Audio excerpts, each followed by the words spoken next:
Hello and good day to everyone behind the screens. Welcome to the IGNITX Showcase episode number 8, and it's the season finale. My name is Verena and I'm your host today. I'm a former colleague of some of the co-founders of IGNITX, and I'm very happy and I feel honored to host today's episode presenting Ilva Biedre. And I'm tuning in from beautiful Vienna, where the sun just came out, so ready in time. Yes, before I introduce myself, I would like to give you a quick introduction into IGNITX. IGNITX is an international team of passionate Olympic Games experts who are providing specialized consultancy services for multi-sport events. Most of the 4 co-founders have been involved in the sports events industry since almost 10 years. And if you would like to know more about their services, what they're offering, what they're working on, and what are their partners, please have a look at their website. It's ignitx.events/services. So the international team of IGNITX has been founded early this year. But the first ideas and talks about it have already been held in 2016. So the idea to create the core team of the 4 co-founders was already there since a while, and this year the time was just right.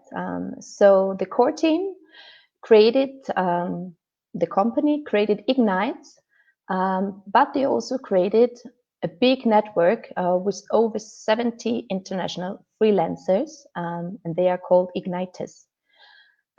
Altogether, they are very rich in experience, and on top, they all share the same values, and they are always seeking to deliver with excellence and passion. A lot of them worked together in the past projects, and few of them, or a lot of them, are also very good friends. So to introduce and to promote their services, the team developed the IGNITX Showcases and Conversation series. And the main objective of this series is to introduce and showcase event professionals within the IGNITX network to the general public. Not only to inspire others to consider a career in events, but also to provide more details on what actually happens behind the scenes of an event. So yeah, whenever you have a question today or you would like to know more about a certain topic, please feel free to add your question in our chat function. Don't forget to note down where you are from and maybe also your background. We're looking forward to receiving a lot of your questions for a fruitful discussion. Yeah, and I see we already have a lot of guests from Switzerland, from Tokyo. Welcome, Rosie. It's good to have you here today. From Lausanne, a lot of people are tuning in. I'm very happy to see you all. And before we are welcoming our guests, please allow me to give you a short insight into my professional career. So I discovered my passion for organizing events back in my school days when I regularly organized the year-end parties at our home. I also followed this passion during my studies of tourism and leisure business in Innsbruck, where I also worked in the event business and gained further experience. My second job brought me rather by chance to the organizing committee of the Innsbruck 2012 Organizing Committee. I took over the role of head of culture and education, and there I was in charge for creating all the educational and fun activities for the athletes. Here on the picture, for example, you can see me with the former IOC president Jacques Rogge when he visited the Congress Innsbruck, where we held all the culture and educational activities, and I was honored to walk him through all these activities. Yes, after Innsbruck 2012, I ventured forth and I started my own business. I created WIM projects. And for 8 years now, I have been working independently as a project and event manager. Besides many different projects and events, I've been working as an event and guest manager for the core hospitality house of the IOC during Games time for several years now. It's called the Olympic Club. And again, on this picture, for example, you can see me upon my arrival during Pyeongchang with the mascots. And on the picture below, where I'm in the middle with all the volunteers from Sochi, where I worked for the Olympic Club in Sochi during the Winter Olympic Games.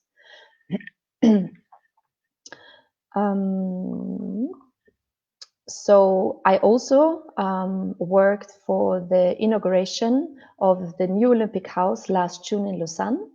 My task was to overlook the planning, coordinate the different functional areas, for example, the protocol part, transport, security, food and beverage and logistics, and to prepare the event for a successful execution. This was really a very nice project. I enjoyed it a lot. Unfortunately, the postponement of the Olympic Games in Tokyo also affected my business. So I'm at the moment enjoying a longer break until my tasks will kick off again next year in January. And in the meantime, I enjoy the time with my family in Vienna, where I'm based at the moment. I'm married since 3 years to Michael, who is working as a photographer, and we have a 4-year-old daughter, and her name is Finja. So, and now enough said about me. Now it's time to start the showcase, and I'm super delighted to talk to Ilva Biedre in a few seconds.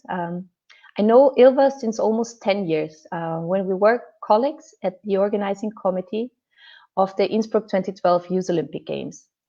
She worked in the International Client Relations and Services Department and made sure that all the athletes and officials were good taken care of before and during their stay in Innsbruck. We didn't have too many touching points, but whenever we worked together, I remember her as a super friendly and big-hearted personality who did an excellent job. She was always solution-oriented and had an unlimited enthusiasm and passion for her job. I'm sure these qualities have taken her to where she stands today. So let me just point out a few stations of her career. She worked for the NOC Services and Relations departments. She was very often a manager at various Olympic and Youth Olympic Games. For example, she started in Innsbruck 2012. She joined the team in Sochi 2014. She worked for the European Youth Olympic Festival in Liechtenstein and Vorarlberg, continued her journey in Lillehammer, and also was part of the team in Pyeongchang during the Winter Olympics. She then settled down in Latvia, and now she works for the Latvian Sports Federation Council since 2016 as the head of international affairs. She was also asked to join the executive committee for the European non-governmental sports organization, ENGSO, in June 2017. And now it's time to welcome her. Hello, Ilva. Good to see you. How are you doing? Hello, Verena. Nice to see you as well. And then nice to see all the comments, people who have joined. I'm very happy, a bit nervous, as we spoke before, that it's always it's one thing to be a host, and one thing is to share your story. No, I can imagine, but I think, as we said before, it's just the two of us in here. So let's have a very nice discussion about your career, about your professional life. And should we start? Ilva, are you ready? Yes, I'm ready. You're ready. Perfect. So I would like the first question to find out a little bit more about you. And I would like to start with the question about your actual role at IGNITE. You know, you are one of the 4 co-founders. And which parts are you covering? And how do the individual team members complement each other? Can you give us a little bit more insight on this question, please? Yes. As you already in the introduction, you told about IGNITE and how we started IGNITE as well.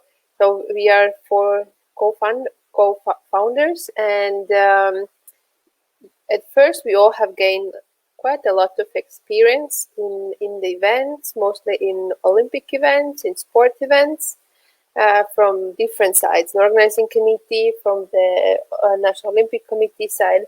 And when our lives are changing or moving on, and with the experience, what we have gained, we wanted to share our experience to contribute for the successful events.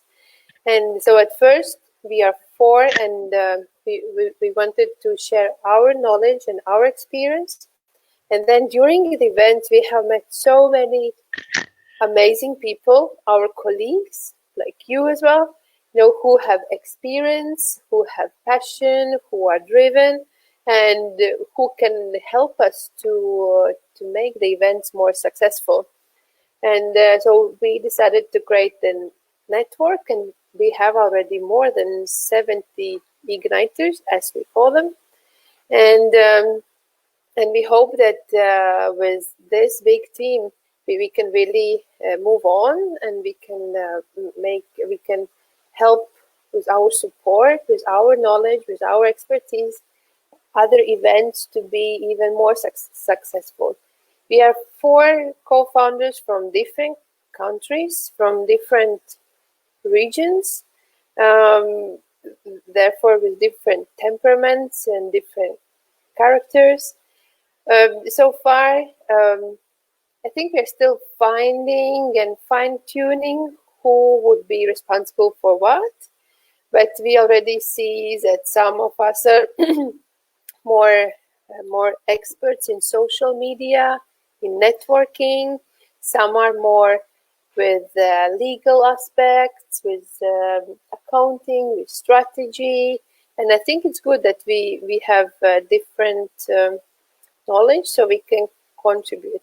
But to say exactly for what each of us is responsible, we are still working on it. We are still fine-tuning it.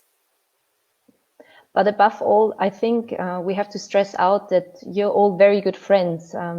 You worked along each other during several Olympic experiences, Yes. And that also kind of, is a speciality about your company, that besides your different backgrounds, you're very good friends as well. Yes, and I think so far it helps. I hope it will help as well in future, because then we know what to expect from each other. We know how we act in different situations, in more stressful situations, in more peaceful situations. What is our working style, and I think that then we can bring less surprises in our cooperation. Very good. So good that as you, one of the co-founders, are here today to answer all of my questions. So this will also bring me again to the next point.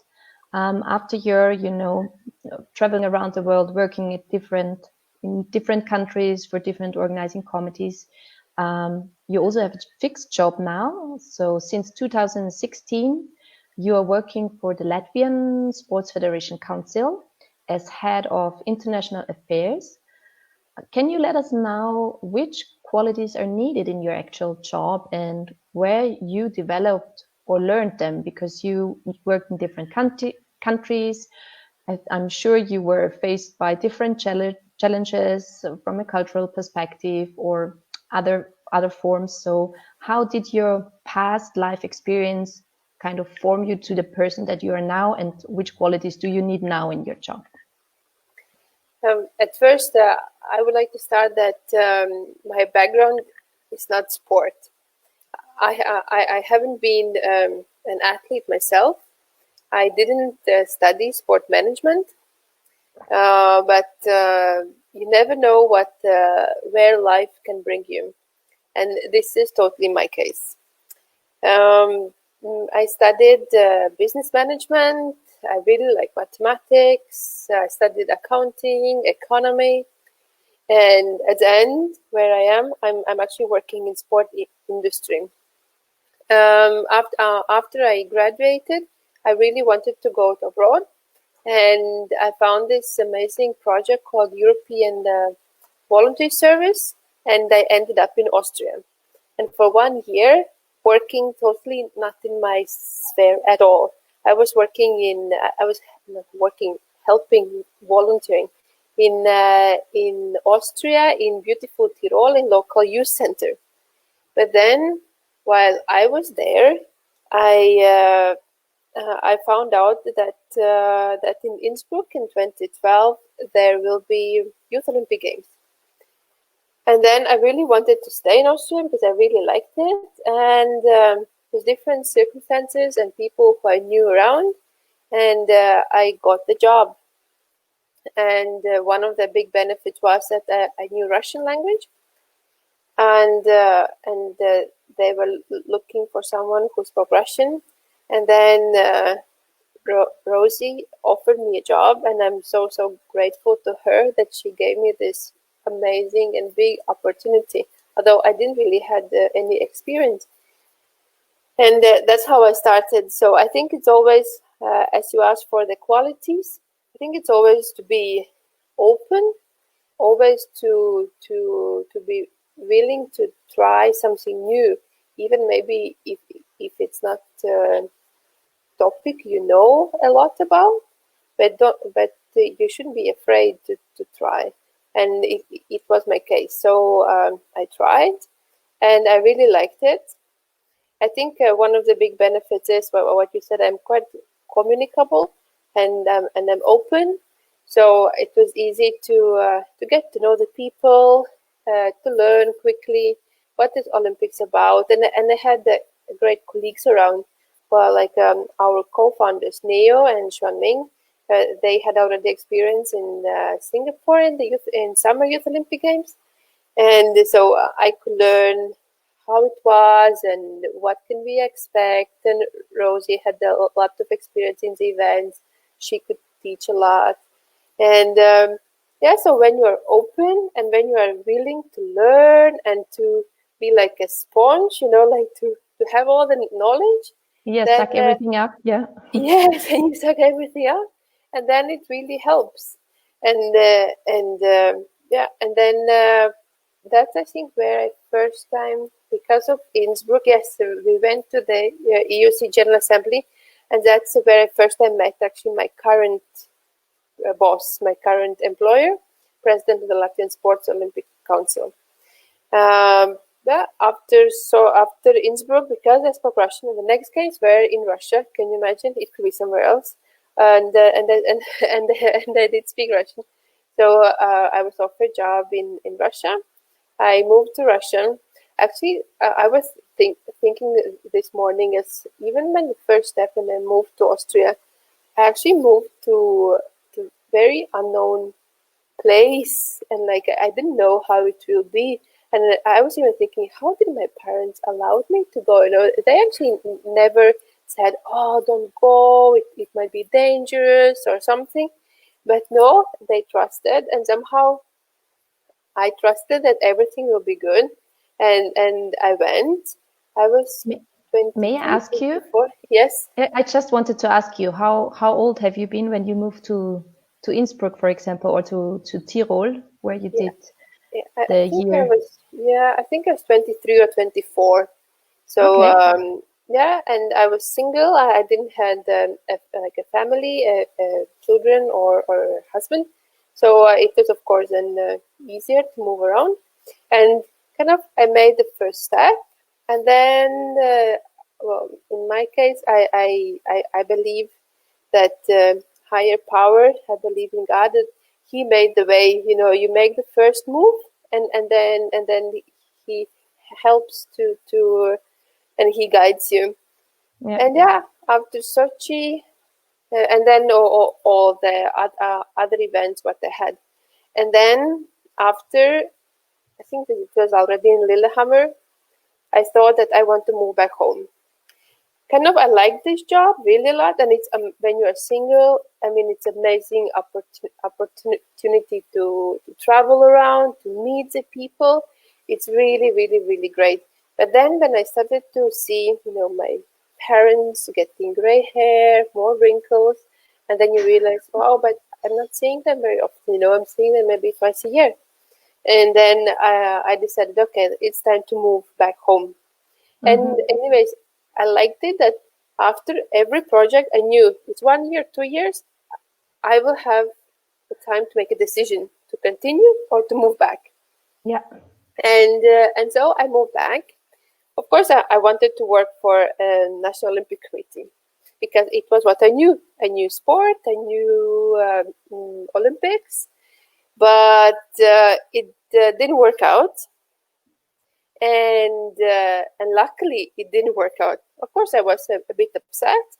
But my current employer offered me a job in Latvian Sport Federation Council. Actually, at that time, I had never heard about the council before.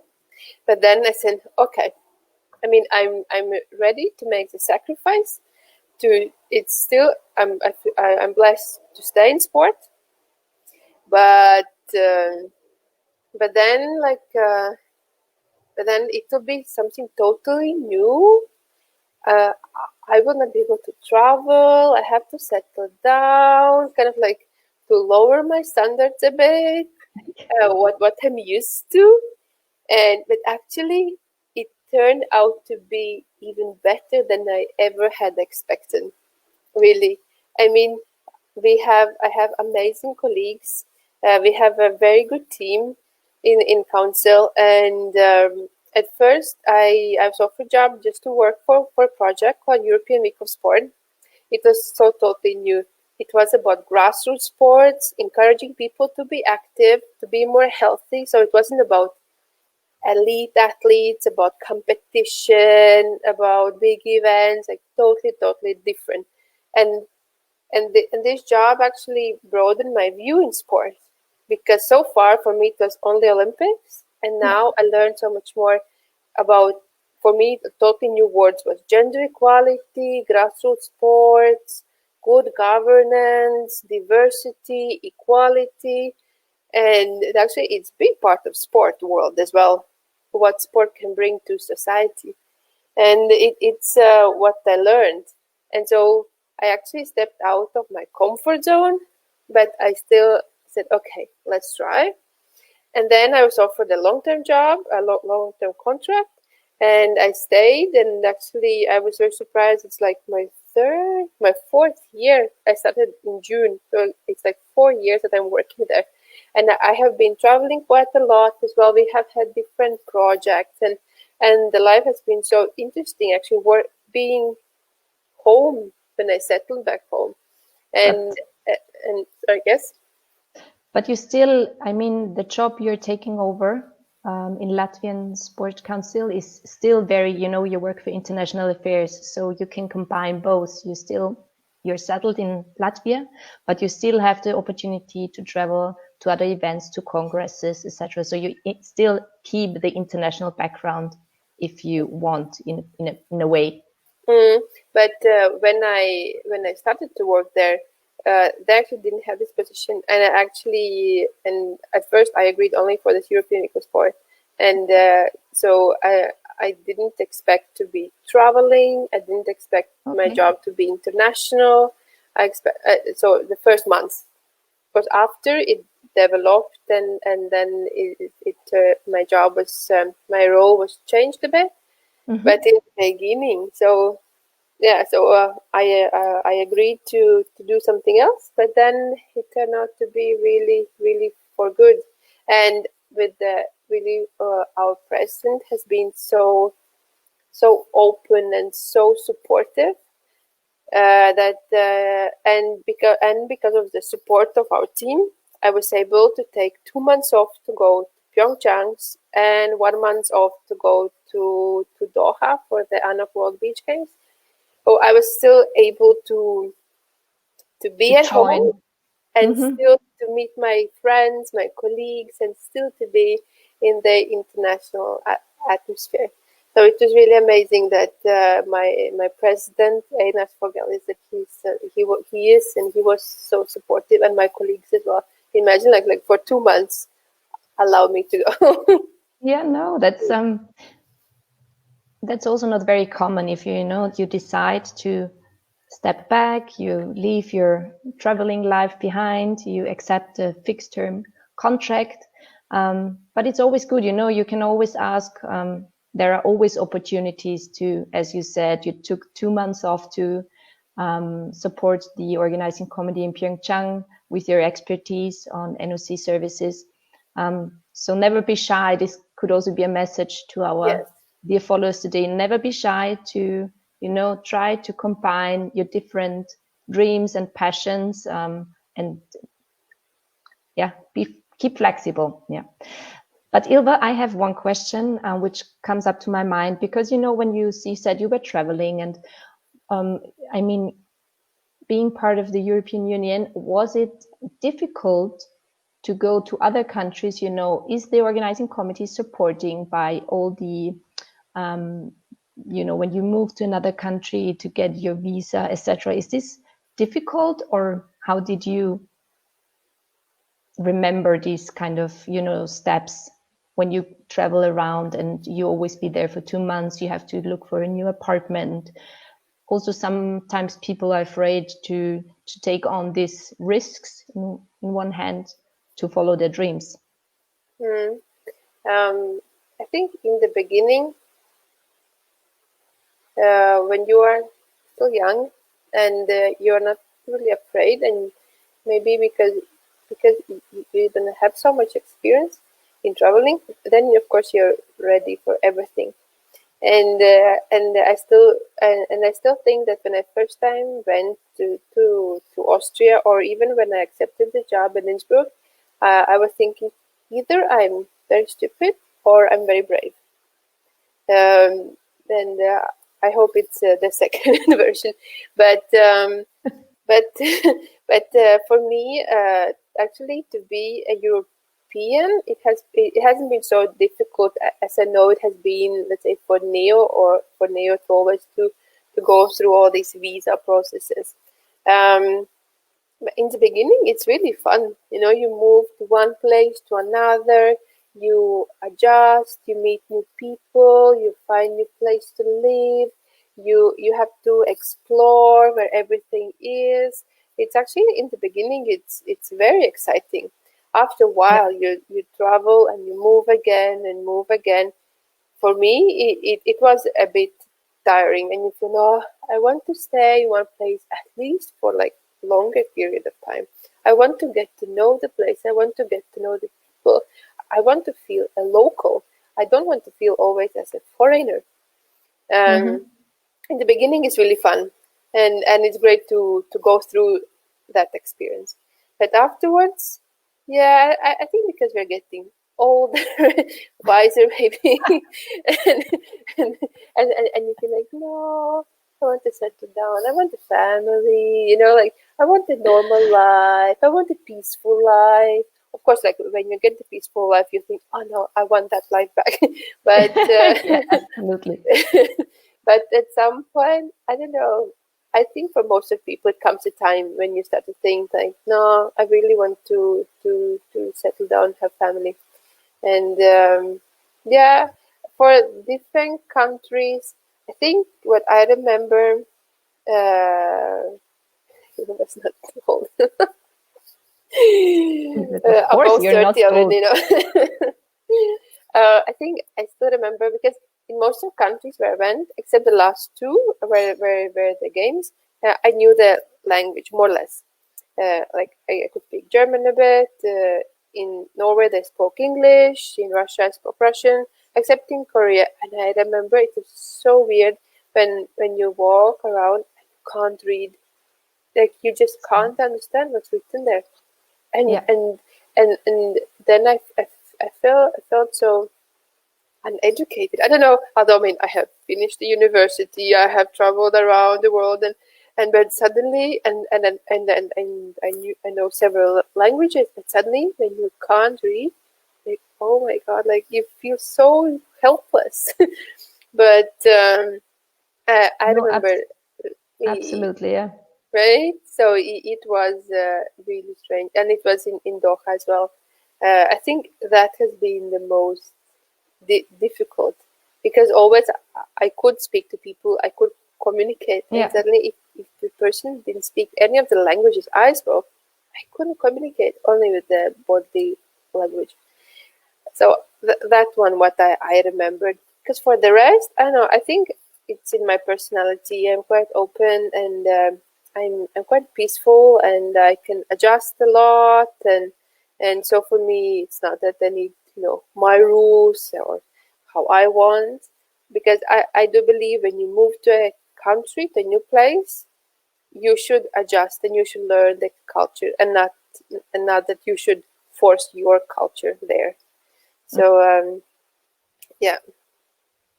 No, I fully understand what you're talking about. I remember when I went last year, I went for my first site visit to Tokyo, and I was so afraid, with all these Japanese language and signs, street signs. But at the end, it turned out to be absolutely fine. And it always depends on, the way you enter a country. If you're open-minded and willing to learn and willing to accept, then you always make your way. So no, but it's good. It's you can, if you're open, you can also make great experiences and take the most out of it, of your travel around the world. Yeah. So Ilva, let's come to my next question I have prepared for you today. So thanks again for all these insights and valuable experiences from your different jobs. When I think about my career, I was lucky to meet and work with amazing people who supported, but also challenged me at the same time, especially in the event business, which thrives on good communication and cross-functional work. It is so important to rely on your team members and bosses, and also to learn from them. And now I would like to ask you, which people did support you in your career, and whose advices also resulted in turning points for your further career steps? So who would you like to kind of introduce in this stage? I think we all have those people in our lives who we meet and who make that turning point in our lives. Either it's in career, either it's in your character or your views or something.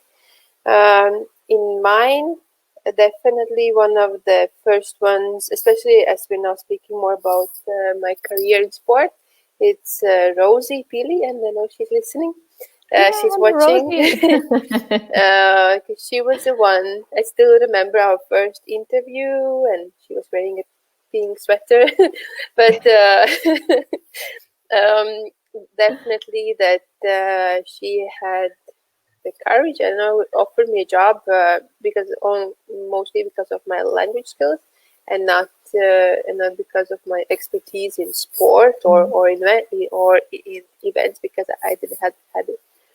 I definitely have learned a lot from her, because she has, I think back then she had worked for 20 years in International Athletics Federation, and she had been in so many events, and you really could learn how she's managing the team, how she's planning, and many more things. And I was me and Neo, we were lucky to work with her once more in European Youth Olympic Festival in Liechtenstein, Vorarlberg. So first one would be we call her Mama Rosie. Then I actually have been lucky that in the beginning of my career, I have had a strong women support and women bosses. So I could develop as well as a woman in a career and in a sport. In Sochi, I got to know our consultant, Andrea Macquarie. She has been a role model, I think, for many of us, because how she combines or balances the family and being in the events. Of course, my boss, Miriam Berry, we call her Mimi. She a bit of a drama queen, but as well, her knowledge and how she managed the team, it was different than Rosie did, and then it was interesting for me to compare and learn how driven she is, how passionate she is for what she does, and how much effort and hardworking she is. Um, and of course, one of the next one is my current employer, Ignaz Fogelis, because he gave me the opportunity to work for the Latvian Sports Council, and he trusted, and he has been so supportive, allowing me to travel still, and he encouraged me to go for executive committee of ENGSO, and I mean, and as well how he's leading the team, how he's giving the tasks, and how communicable he is, and because now he has become the Secretary General of the International Luge Federation, how he's managing. He's an example as well, being settled in Latvia. Most of his career has been in Latvia, and in the meantime, he has family, and he has an international position as well, and I'm sure he's aiming further, and then I'm very supportive for that. I think those would be, especially if we speak about the career, and actually two people who have really inspired me and who have helped me to grow is two of our co-founders, Neo and Ming.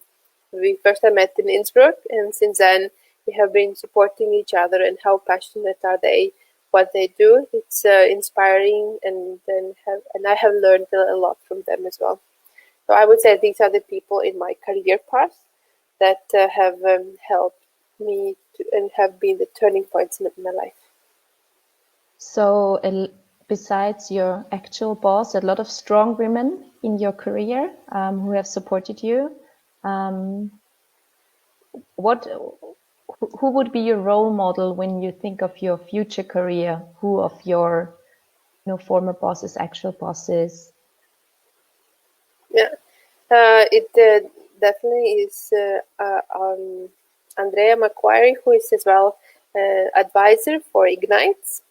She a few weeks ago she agreed to be our advisor. We're very happy for that, because especially I think we as young women, for me especially, I always have wanted a family, and I always have wanted children. So she was one of the examples that how supportive her husband has been, and how she have combined her family life and a career, especially as well. She has two children, and I think she gave birth to one of them shortly before the games in Torino. So how she managed and didn't give up her dream to follow the sport. Oh, that's incredible. I couldn't imagine giving birth just shortly before games time, when I think of the 50-hour weeks. Yes, and preparing everything. So you have to have a very supportive family or husband, and keep open-minded and flexible, and believe that everything will work out. So no, absolutely. So it's very great to hear the story of Andrea and her ability to combine the professional life with her motherhood. As you said, she's a role model for you, and when it comes to being a mom and still keep working. And I know that your personal life will also change in the near future, Ilva. So maybe it's the time today you would like to tell us about it. Yes. As I got married a year ago, then we will have a baby in August. So you can see my belly is growing already, getting bigger. It's only 2 months to go. And so actually last week I started my maternity leave. So that's something new as well in my life. Oh, amazing. Yeah, so it's I'm really a bit I think this morning I was telling to my husband as well, and to Neo as well, that I feel a bit not confused, I don't know how the word is, that I didn't I don't have to go to work now, but I have like my own time to prepare for this new change in my life, a new addition in my life and in our lives. Yeah, and then still to think, that I need to, at the same time, I should, work on my skills, on my network, and and not to, be too far away from what I do now, and not to leave the sport movement. I understand it's a blessing for a woman to become a mother, and I think it is one of our destinies, and most of us really want that. And at some point, we have to take a break to do it. And I think that there's never a right moment. Like, okay, now I'm ready. No, but yeah. No, absolutely. So everyone is kind of, their comments are going crazy here at this stage. So I knew it before, but also officially, congratulations, Ilva. It's, as you said, it's never the right moment, but it's just wonderful being a mom. Please accept also my advice. It's, being a mom is the best thing in the world, and I'm so excited and happy for you, absolutely. And but please let me give you an advice. Of course, your life will change, no question about it. But nothing will be impossible. You still can do the things. You can still follow your dreams. You can still work international. When I remember, my daughter was 2 years old when I left for Pyeongchang for 3 weeks, and luckily my husband and my mom took care of little Finja. So yeah, maybe you have to adapt your planning and be a little bit more creative, but never forget, everything is possible. Even though you're a mom and you have a kid, of course it will be more difficult if you have more kids, but I can tell you, with one kid, everything is still possible. Okay, so yeah, with this big, perfect, nice news, let's go back to the questions I'm having for you. So also one of my last questions also brings me to the difference, in your professional career. You talked a lot about you traveling around, working for different committees in different countries, and now you're having also your fixed job. You're based in Latvia. What are the pros and cons, when you think about these different types of work, and what would you say? I think to have a permanent job, what I have in Latvia, it gives a feeling of safety and stability, because you know that it's a long-term contract.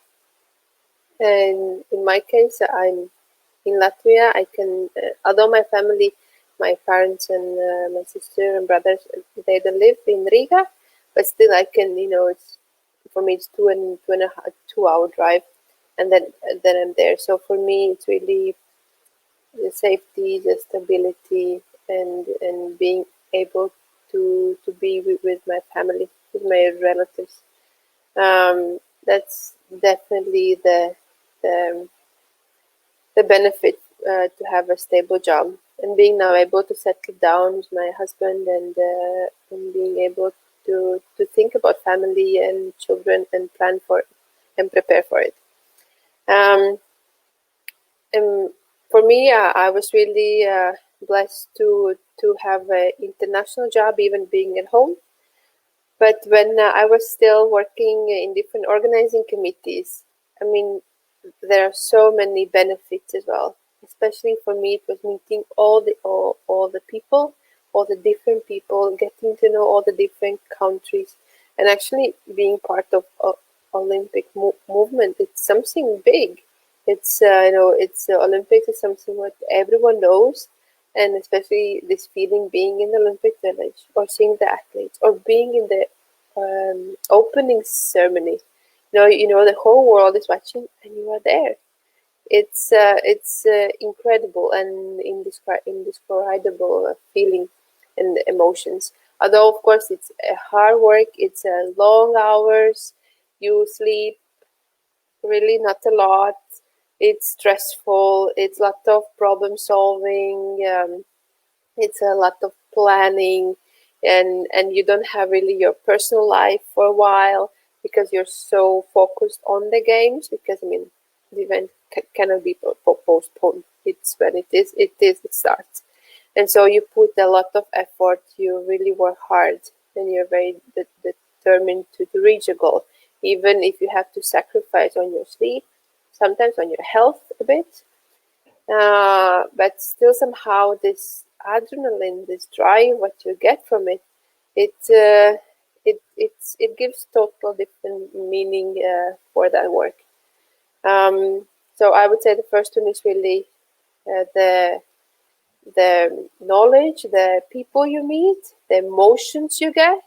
Because I still, even having my permanent job, I haven't gotten so much different emotions at the same time. Because when you work for a big event, you can experience being happy, being very sad, being very angry, stressed. At the same time, being really excited, being really happy, and all this not at the same time, but in a very short period of time, what you experience.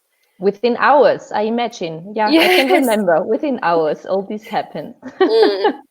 So I think both have pros and cons, and but we always have to choose, and then hopefully the things what we choose have more pros and cons. And I guess as well in my current job, not everything, not every single thing what I do, I'm passionate for, or like I like to do. Like there are some things, okay, I have to do it, but yeah, but in general, I'm really happy. That's good. Very, very good. So you took the right choices for your career. Now you're in parental leave. Yes. So you will only come back, I think, in a year or a little more. When is One the baby due? 1.5. When is the baby due? So the most important question everyone wants to know. It's what Max was saying in the comment. It's 18th of August. Well, you never know, right? Okay. But you never know. But then I'll take in Latvia the maximum you can take is 1.5 years, and I'll take the maximum to really enjoy it and something new. Actually, I'm sure I will need a few months to adapt, to learn. Not a few months all the time, but not stop, Ilva. Not stop. Yeah, but no, and actually, what I wanted to mention is that with IGNITE, I have this possibility to still be, in the event world. Of course, not physically, but still, with the knowledge I have, with the expertise I have, I still can contribute, and that's a benefit as well, being part of IGNITE. Yeah, and the exchange possibilities. Yes. With all your team members, co-founders, and all the other igniters, and also this kind of these showcases. And I remember you have been a host during the last episode, so you're still on the point, and you know what goes on in the event business and what is happening. So this is very good. Perfect. So I think we're slowly coming to an end of our today's session. Let me just have a look what I have prepared. Yes, thank you very much, Ilva, for all your insights, for providing so many details about your professional career, your private career, and for the conversation today. You are without doubt an inspiration for others who consider a career in events. You show them how to follow their dreams when we listen to your story and to be passionate about them. So you are a true igniter, to say so. And today was the final episode of the IGNITX Showcases. But I'm sure, Ilva, you and your colleagues are already planning further next surprises. So can you tell us a little bit more what is coming up from IGNITE during the next month? Firstly, thank you, Verena, for being the host. We had quite a big discussion with Neo who could be the host for me. But I think we really found the right match. Yes, today, so we are finishing our first showcase episodes. We had 8 in total. We had with most of them were igniters. One was our partner, but we had amazing stories about their career from different parts of the world, from people who we have worked with and who are currently in the event world. They all had different stories, how they started, what challenges they had, what they had to go through to be where they are now.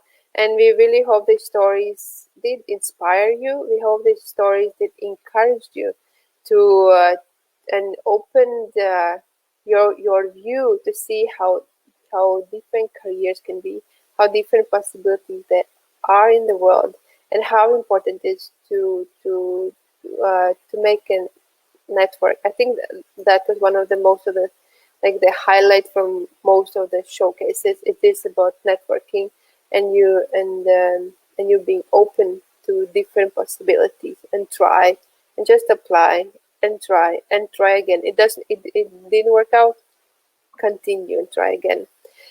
So it was about these showcases. We will continue with the showcases in about a month. We will restart again because we have so many different stories still to share with you from our igniters, and we actually follow us on our LinkedIn, on Facebook. We are trying to be active and share different possibilities, different news, and we are working on something new as well. It will not be a showcase, so we will have showcases, but in addition, we will have something new to share with you. So stay tuned and follow us on the social media. And so that's about our future plans, and we really hope that this big challenge what the world was facing this spring, that the sport events will start again soon. I mean, I know that they have started already slowly, at least in Latvia, and that it might be different now, but I hope we all can meet again and we all can work again and really make the sport events and different events be more successful. Absolutely. Thank you very much again, Ilva. Yeah, thank you, Verena. It was very nice talking to you today. We're coming to the end of today's session, and I would like to say goodbye to all spectators around the world. Thank you very much for your interest and the many questions. Also, Ilva and we would like to say thank you to Linneo Tai, who accompanied and supported this session in the background as a director. Broadcast director. She put on all the comments and the questions and changed the picture because then we were able to concentrate on today's talks. So yeah, so from my side, I wish you a very good day, good start into the new week. Stay healthy, stay tuned, and thank you very much. Thank you, Ilva. Good to talk to you. Yes, thank you, Verena. Thank you, everyone, for listening and commenting and congratulating me. So let's stay connected and let's see what the Ignites will have for you next. Thank you, Verena. Thank you, Neo. Thank you. Have a good day, everyone. Bye-bye. Bye-bye.